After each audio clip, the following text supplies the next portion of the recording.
नमस्ते दोस्तों। आज सुनिए, इंसान जीना चाहे तो राहें हजार हैं। सुबह से लेकर अब तक शांति देवी घर से बरामदे तक का ना जाने कितनी चक्कर लगा चुकी है। परेशानी उनके चेहरे पर साफ झलकती है। उनकी परेशानी का कारण है घर में साफ सफाई करने वाली काम वाली बाई, जिसके आने का अनिश्चित समय है सुबह के 8 बजे। लेकिन 10 बज चुके हैं और अभी तक वह आई नहीं है। अगर देर से आना था तो कल ही बता देती। शांति देवी अपने आप में बड़बड़ाई। आराम की आदत पड़ जाए तो हाथ में गिलास लेकर पानी पीना कष्टदायी लगता है। उनकी समस्या यह है कि अगर बाई को डांट फटकार दिया जाए तो वह काम छोड़कर चली जाएगी और दूसरी बाई काम करने को तैयार नहीं होगी। ऐसे में तो काम चल ही नहीं सकता। जैसे जैसे घड़ी की सुई 10 से 11 की तरफ बढ़ रही थी, वैसे वैसे शांति देवी का सब्र का बांध टूटता जा रहा था। वह बिस्तर पर लेटकर यही सोच रही थी कि कमलाबाई की अनुपस्थिति में वह घर का पूरा काम कैसे कर पाएगी। किसी तरह हिम्मत जुटाकर वह काम करने के लिए उठी ही थी कि कमलाबाई आ गई। आते ही कमलाबाई ने कहा, आंटी जी, मैं कल से 8 दिन की छुट्टी पर रहूंगी। मेरे बेटे की शादी है। आप तब तक के लिए कोई और बाई ढूंढ लो। मैं कहाँ से ढूंढूं? तू ही कोई लगा के चली जाना। शांति देवी ने असमर्थता जताई। मैं कहाँ से लगाऊं? शादी के सीजन में टाइम किसके पास है? आपकी पोते की शादी भी इसी महीने है ना। आप शादी में नहीं जाएंगी क्या? यह बोलकर कमलाबाई तो काम पर लग गई, पर शांति देवी के जख्म हरे हो गए। न चाहते हुए भी अतीत की कड़वी यादें उनकी आंखों के सामने चलचित्र की तरह घूमने लगे। 6 महीने पहले की बात है। वे अपने बेटी के साथ रह रही थी। बेटी के घर रहना उनकी मजबूरी थी।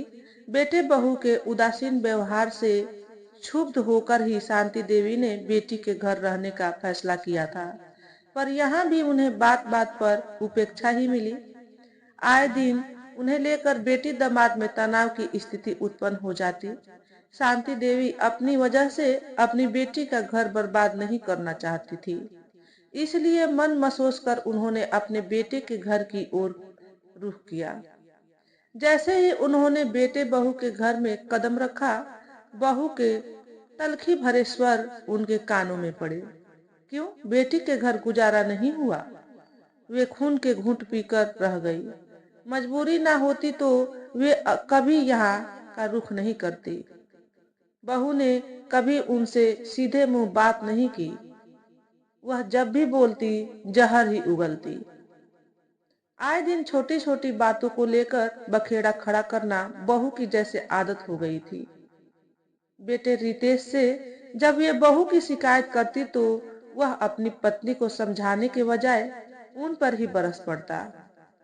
शांति देवी अंदर ही अंदर तिलमिलाकर रह जाती। आखिरकार एक दिन बेटे ने दो टूक शब्दों में कह ही दिया, माँ, तुम जब से इस घर में आई हो कलह ही मचा रहता है। हम अपना काम करें या सास बहू के झगड़े निपटाएं? पैसे की कोई कमी तो है नहीं। ऐसा करो, तुम विदिशा चली जाओ। मैं बीच बीच में आकर तुम्हें देख जाया करूंगा। बेटे का फरमान सुनकर वे अवाक रह गई। उनके मुख से एक शब्द भी फूटा पूरी रात वे सो नहीं पाई थी। पति को याद कर बहुत रोई थी। बेटी या बेटे के घर रहने में उन्हें कोई आर्थिक मजबूरी नहीं थी। फैमिली पेंशन मिलती थी जो उनके लिए पर्याप्त थी। उनकी मजबूरी थी अकेलापन से खुद को अलग रखने की।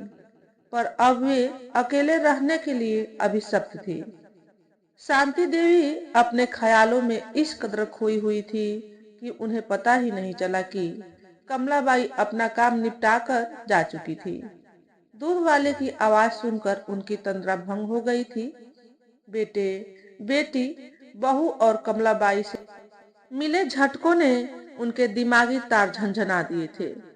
उन्हें अपने आराम तलबी पर भी बहुत गुस्सा आ रहा था। परिस्थितियों से जूझने के लिए उन्होंने अपने आप को मन ही मन तैयार कर लिया था। उन्होंने पतीले में दूध रखकर गैस पर चढ़ा दिया था। जैसे जैसे दूध में उबाल आ रहा था, वैसे वैसे शांति देवी के अंदर एक नई ऊर्जा का संचार हो रहा था। उन्होंने निश्चय कर लिया था कि अब वह किसी पर आश्रित नहीं रहेगी। अपना हाथ जगन्नाथ। वे सोचने लगी, जो माता पिता आर्थिक रूप से कमजोर होते हैं और जब उनकी संतानें भी उन्हें छोड़ देती है, तो उन पर क्या बीतता होगा। कम से कम वे तो बहुत अच्छी स्थिति में है। वे नाहक खुद को कमजोर समझकर लोगों के सामने अपनी मजबूरियों का मजाक उड़वाती थी।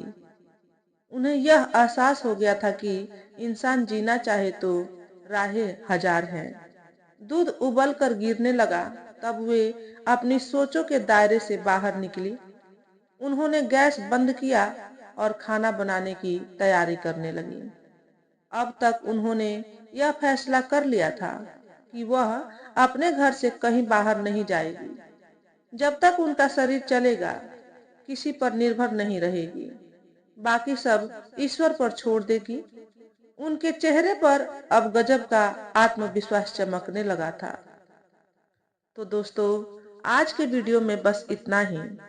अगर आपको हमारे द्वारा बताई गई कहानी थोड़ी सी भी अच्छी लगी हो, तो वीडियो को लाइक और शेयर करें। चैनल पर पहली बार आए हो तो चैनल को सब्सक्राइब करके बेल नोटिफिकेशन को ऑल पर सेट कर लें, ताकि आपको ऐसे ही अच्छे अच्छे वीडियो देखने को मिले। हमेशा खुश रहें, हमेशा स्वस्थ रहें। वीडियो देखने के लिए आपका बहुत बहुत धन्यवाद।